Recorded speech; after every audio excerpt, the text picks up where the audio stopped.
श्री हरि के अवतार की कथा।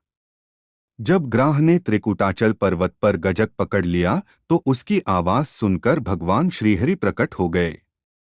उन्होंने ही ग्राह को मारकर गजेंद्र की रक्षा की और प्रजा के बड़े बड़े संकट दूर करके श्रीहरि के नाम को जन्म दिया।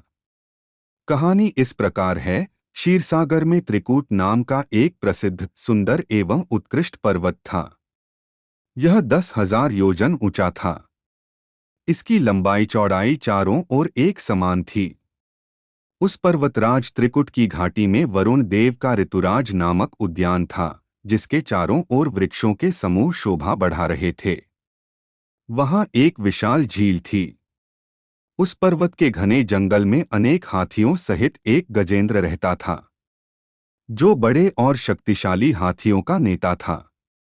एक दिन वह उसी पर्वत पर अपने हाथियों से जंगल रौंदता हुआ घूम रहा था। नशे के कारण उसकी आंखों से पानी बह रहा था। बहुत तेज धूप के कारण वह व्याकुल हो गए।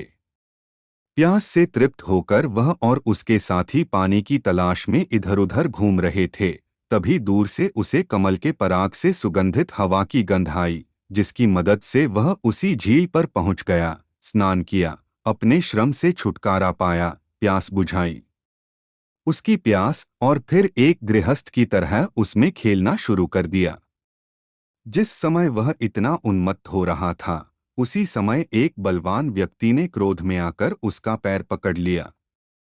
हाथियों और हथिनियों ने यथासंभव सहायता की, परंतु वे गजेंद्र को बाहर निकालने में असमर्थ रहे।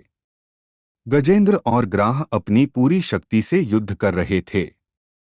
कभी गजेंद्र ग्राहकों को बाहर खींचता तो कभी ग्राहक गजेंद्र को अंदर खींच लेता।